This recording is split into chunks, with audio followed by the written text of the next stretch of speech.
खबरदार।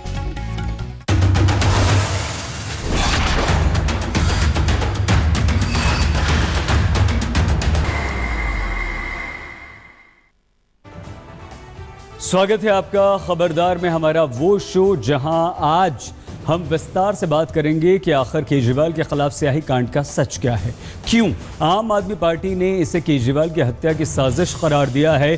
तो सवाल उस लड़की का भी जिसने आरोपों की सीडी मंच पर उछाली और कालिख केजरीवाल की ओर। आज हम बात करेंगे बिहार के सुशासन की। सुशासन बाबू यानी कि मुख्यमंत्री नीतीश कुमार ने आज अपनी सफाई दी है। दावा किया है नीतीश कुमार ने कि बिहार में कहीं भी जंगल राज नहीं है। तो हम पड़ताल करेंगे कि नीतीश कुमार का दावा कितना सही है। लेकिन इसी के साथ हम आपको ये भी दिखाएंगे कि कैसे कानून के रखवाले ही इश्क के जुनून में कानून की धज्जियां उड़ा देते हैं। दिल्ली के द्वारका में प्रेमिका की जान लेने के बाद इंस्पेक्टर ने खुद क्यों अपनी जान दे दी, इसका भी चिट्ठा हम खोलेंगे और हम आपको बताएंगे कि आखिर कश्मीर की वादियों में महबूबा का मन क्यों हिलडुल रहा है, आखिर पीडीपी सरकार को लेकर क्या सोच रही है। ये सारी खबरें विस्तार से, उनका विश्लेषण। लेकिन सबसे पहले बात अरविंद केजरीवाल दिल्ली के मुख्यमंत्री पर गिरी कालिख की। दिल्ली के छत्रसाल स्टेडियम में अचानक कैसे ऑड इवन की सफलता के जश्न पर एक लड़की ने स्याही फेंककर पूरा माहौल खराब कर दिया, मजा किरकिरा कर दिया।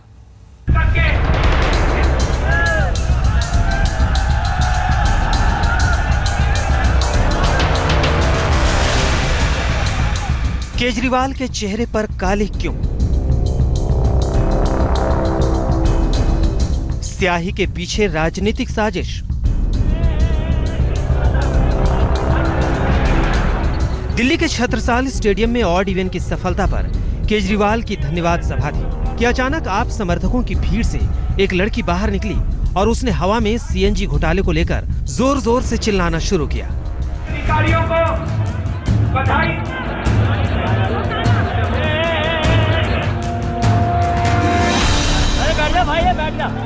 लड़की ने मंच की ओर कागज के गोले उछाले, एक सीटी भी फेंकी और फिर वो बढ़ चली उस तरफ जिधर सीएम अरविंद केजरीवाल भाषण देने के लिए माइक लेकर खड़े थे। जो हमारा ऑड इवन फॉर्मूला लागू होना था। पुलिस ने लड़की को रोकने की कोशिश की, लड़की की ओर वॉलंटियर्स भी लपके, लेकिन इतने में भी लड़की ने तमाम घेरेबंदी के बावजूद काली स्याही भरा पेन खोला और स्याही अरविंद केजरीवाल की ओर उछाल दी।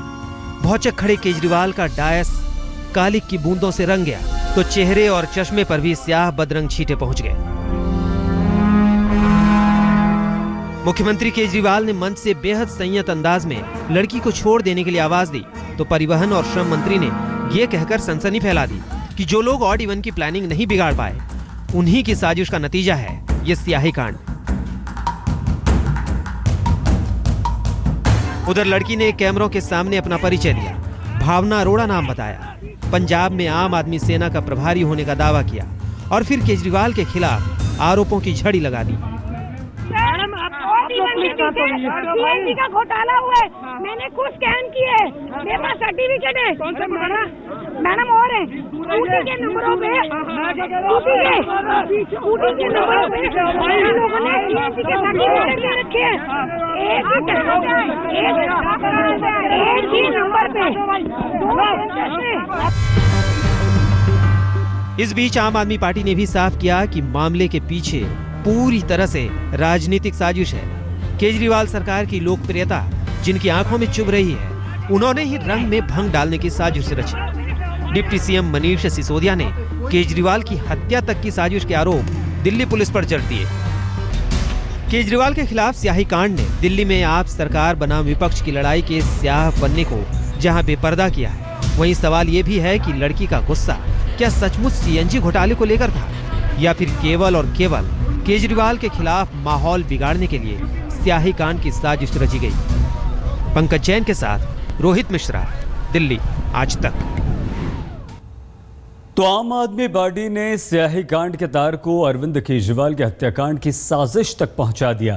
अब सवाल यह है कि आखिर लड़की ने क्यों स्याही फेंकी और क्यों अरविंद केजरीवाल के रणनीतिकारों ने लड़की के सवालों की जगह ऐसे सवाल खड़े कर दिए जिसमें टारगेट पर दिल्ली पुलिस और केंद्र सरकार है।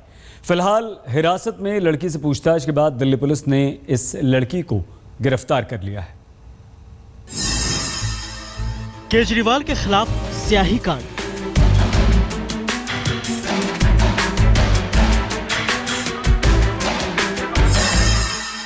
केजरीवाल पर बार बार काले।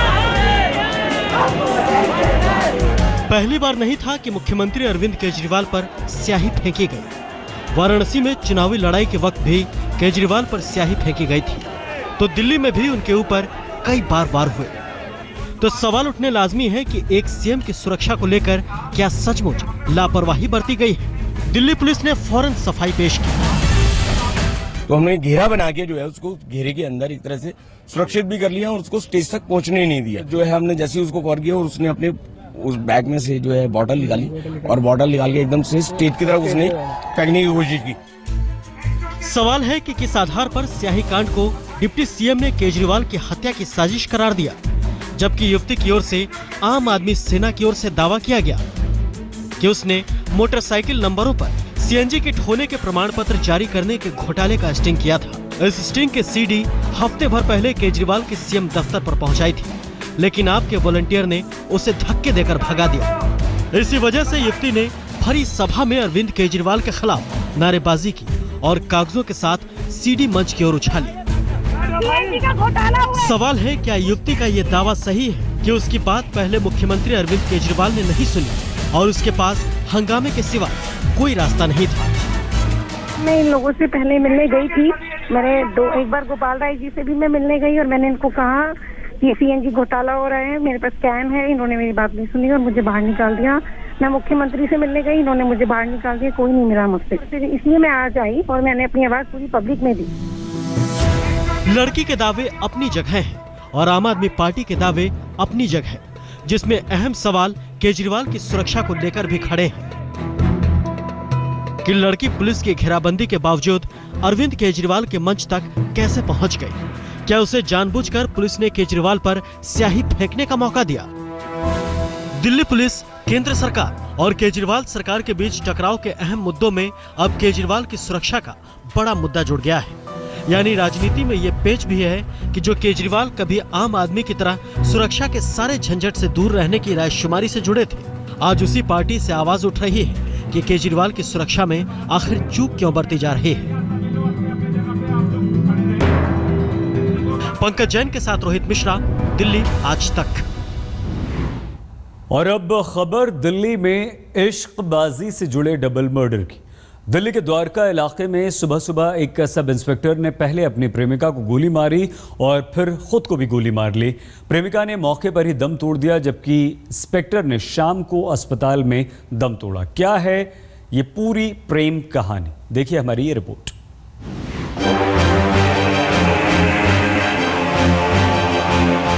सिर्फ 2 सेकंड उसको बैठा हुआ उतने में वो गोली लड़की पर चला दी। अपना सर्विस रिवॉल्वर निकाल के 2-3 गोली लड़की की छाती में लगाया था। उनके बगल में बैठ के रोया है कुछ देर, उसके बाद फिर पुलिस आई है, तब तक वो गिर चुका था दोबारा। दिल्ली के द्वारका में रविवार को सुबह अचानक गोलियां चलने की आवाज सुनकर लोग सन्न रह गए।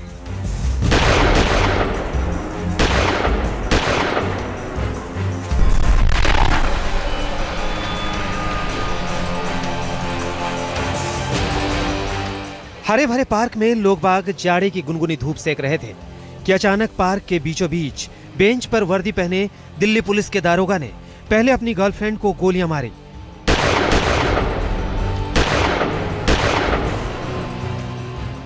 फिर खुद को गोली मारकर वो मदद की गुहार में तड़पने चीखने लगा। और उन्होंने पिस्तौल निकाले और उसको 2 गोली मार दिए लड़की को, फिर खुद मार लिए। खुद मारने के बाद फिर लड़का उठ गया, एक गोली मारा ना खुद पेट में तो वो खुद उठ गया, फिर खुद उठ के फिर उसने 2 गोली चलाया है लड़की पर, फिर खुद पर भी 2 गोली चलाया। लड़का तो जब सीआरपी आया, जब भी लड़का आवाज दे रहा है तो भगवान बचा लो, भगवान बचा लो इसका। गोली लगते ही पार्क की जमीन पर गिरकर युवती तड़पने लगी तो दारोगा ने खुदकुशी के इरादे से खुद को भी गोली मार ली थी। इधर युवती तड़प तड़प कर चंद पलों में ही चल बसी तो उधर दारोगा को छटपटाता देखकर पार्क के लोगों ने पुलिस को खबर कर दी। बट किसी की हिम्मत नहीं हुई क्योंकि उनके हाथ में बंदूक थी, भरा हुआ पिस्टल था और 5 राउंड उन्होंने किए थे। एक राउंड उनका हमें ऐसा लगा कि अभी भी बचा हुआ है। उसके बाद तब तक पुलिस को हमने फ़ोन किया, वो खड़ा हुआ, एक बार खड़े होने की कोशिश की, कई बार वो जो लड़की जिनकी डेथ हो गई थी वहाँ पे वो हिल नहीं रही थी, उनके बगल में बैठ के रोया है कुछ देर। उसके बाद फिर पुलिस आई है, तब तक वो गिर चुका था दोबारा। मौके पर पहुंची पुलिस ने आनन फानन में घायल दारोगा को द्वारका के निजी अस्पताल पहुंचाया, जहां गंभीर हालत देखते हुए उसे एम्स के ट्रॉमा सेंटर में भेज दिया गया। लेकिन तमाम कोशिशों के बावजूद दारोगा की जान नहीं बचाई जा सकी। रविवार शाम एम्स के ट्रॉमा सेंटर में दारोगा ने भी दम तोड़ दिया। पुलिस ने दारोगा की पहचान रनौला थाने में तैनात इंस्पेक्टर विजेंद्र के तौर पर की थी और कुछ ही देर में साफ हो गया कि पार्क में उसने अपनी गर्लफ्रेंड के सीने में ही गुस्से में दनादन 3 गोलियां उतार दी, वो भी सर्विस रिवॉल्वर से। सेक्टर 4 के पारिजात अपार्टमेंट के ठीक सामने यही वो पार्क है जहां पर उसी बेंच पर एसआई विजेंद्र अपने साथी के साथ बैठे हुए थे और दोपहर 11:30 का वक्त रहा होगा। तकरीबन 2 मिनट पर दोनों एक दूसरे से बातचीत करते हैं और बातचीत करने के बाद एसआई विजेंद्र ने सर्विस रिवॉल्वर से कई गोलियां उसके सीने में उतार दी और उसके बाद खुद को शूट किया।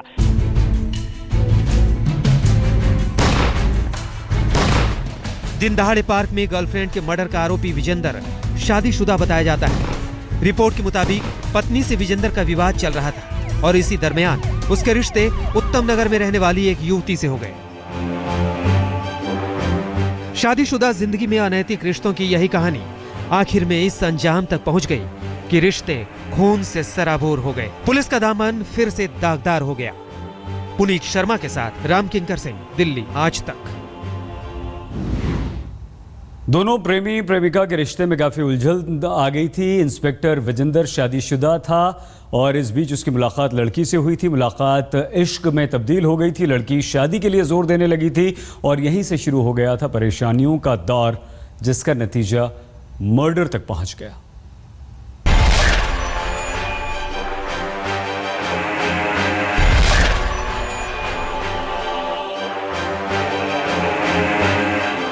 पंद्रह साल पहले की बात है जब विजेंद्र सिंह ने दिल्ली पुलिस में बतौर कांस्टेबल नौकरी शुरू की थी। नौकरी के 7 साल बाद 2008 में विजेंद्र का प्रमोशन हुआ और वो दारोगा यानी सब इंस्पेक्टर बन गया। विजेंद्र की नियुक्ति उत्तम नगर थाने में हुई और यहीं पर उसका रिश्ता एक लड़की से जुड़ा, जिसकी मोहब्बत की आग में जलकर विजेंद्र ने पहले अपनी शादीशुदा जिंदगी को तबाह किया, फिर उस लड़की को भी मौत के घाट उतार दिया। रिपोर्ट के मुताबिक दिल्ली पुलिस को विजेंद्र सिंह की आशिक मिजाजी की पूरी जानकारी पहले से थी। बताया जाता है कि खुद विजेंद्र सिंह की पत्नी ने उसके गलत रिश्तों के बारे में पुलिस के आला अधिकारियों को जानकारी देकर कार्रवाई की मांग की थी। सूत्रों का कहना है कि विजेंद्र को अपने खिलाफ विभागीय जांच के संकेत मिल चुके थे, जिसके बाद वो ड्यूटी को लेकर भी लापरवाह रहने लगा था। बीते 2 हफ्ते से वो छुट्टी पर था और शनिवार को ही वो ड्यूटी पर लौटा था। बताया जाता है कि रविवार को ही वर्दी पहनकर रनहौला थाने आया और वहीं से सर्विस रिवॉल्वर लेकर चला गया और उसने मोबाइल के जरिए युवती को द्वारका के सेक्टर 4 के पार्क में बुलाया, जहां उसने चंद मिनटों की कहासुनी में ही युवती को मौत के घाट उतार दिया। युवती के मर्डर की वजहों को लेकर कई अहम पेच भी सामने आए हैं, जिसे लेकर दिल्ली पुलिस पड़ताल में जुटी है। मारी गई युवती दारोगा विजेंद्र पर शादी का दबाव बना रही थी। उसने पहले विजेंद्र पर रेप का केस भी दर्ज कराया था, हालांकि बाद में वापस ले लिया था। सूत्रों के मुताबिक युवती ने दारोगा से काफी पैसे भी लिए थे। विजेंद्र खुद के खिलाफ विभागीय जांच से भी परेशान था, जिसमें एक ओर पत्नी की शिकायत तो दूसरी ओर युवती की शिकायत ने उसे मानसिक तौर पर परेशान कर दिया था। पुलिस मर्डर केस से जुड़े सभी पहलुओं से जांच कर रही है। हालांकि इस बीच सवाल दिल्ली पुलिस पर भी कम नहीं उठ रहे हैं। क्या दिल्ली पुलिस ने दारोगा विजेंद्र के खिलाफ कार्रवाई में जानबूझकर देरी की, जिसका नतीजा युवती के मर्डर के तौर पर सामने आया? सूत्रों के मुताबिक विजेंद्र के चरित्र के बारे में पहले से मालूमात होने के बावजूद पुलिस ने उसे सुधर जाने के लिए जरूरी निर्देश नहीं दिए।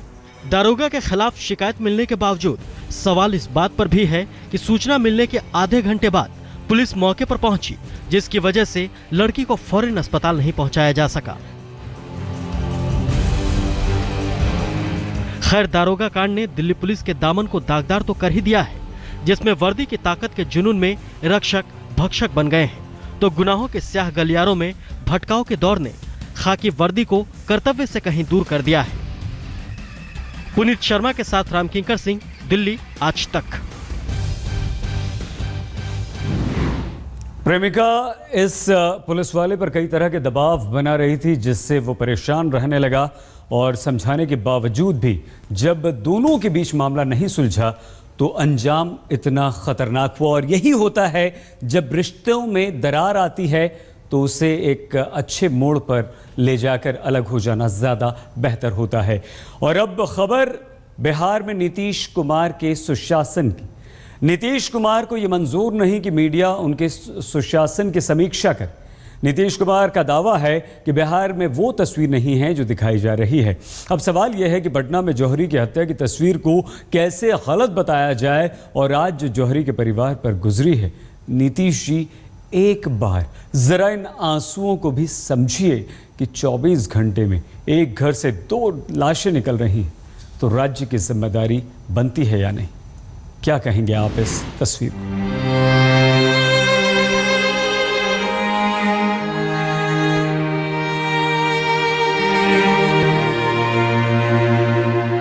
शनिवार को एक ही घर से बेटे की अर्थी उठी तो रविवार को पिता की भी अर्थी उठ गई।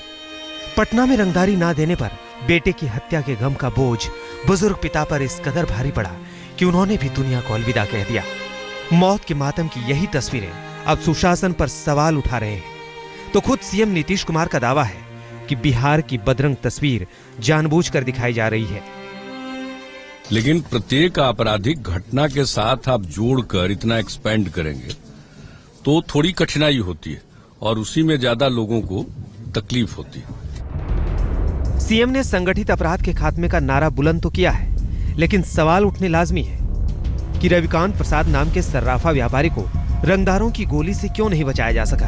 परिवार का आरोप है कि 3 महीने से बदमाश लगातार रंगदारी मांग रहे थे, फिर उसी वक्त बदमाश क्यों नहीं धरे गए। हत्या का मास्टरमाइंड दुर्गेश शर्मा का कोई सुराग अब तक पुलिस के पास क्यों नहीं है?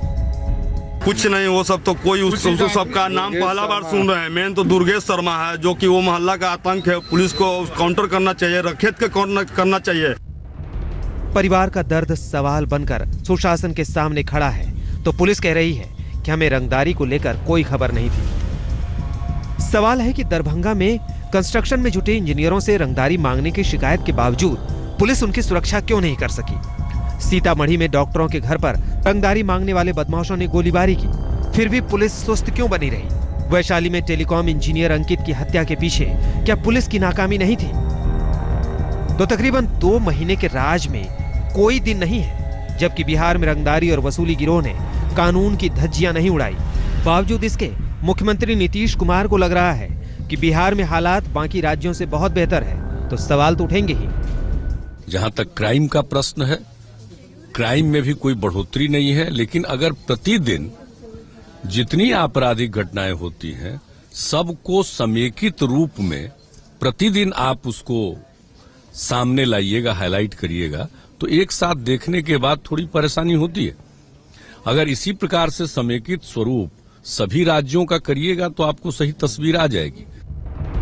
जाहिर तौर पर बिहार में कानून व्यवस्था को चुस्त करने की चुनौती नीतीश कुमार के सामने खड़ी है, लेकिन क्या नीतीश भी ऐसा मानते हैं? सुशासन बाबू को तो सारा बिहार सलामत दिख रहा है, फिर सुधार होगा भी तो कैसे? कुमार अभिषेक, पटना, आज तक। और अब खबर कश्मीर की, जहां सरकार गठन को लेकर सस्पेंस लगातार कायम है। पीडीपी की बैठक में पार्टी ने सरकार गठन के लिए सारे फैसले लेने के लिए पार्टी अध्यक्ष महबूबा मुफ्ती को अधिकृत किया है। तो नेशनल कॉन्फ्रेंस के नेता फारूक अब्दुल्ला ने कल के बयान से यू टर्न लेते हुए साफ कर दिया है कि वो सरकार बनाने की दौड़ में नहीं है। गवर्नमेंट फॉर्मेशन के बारे में हमने यही किया कि जो हमारा एजेंडा ऑफ अलायंस है वो हमारे लिए एक मुकद्दस दस्तावेज है। It's a sacred document for us.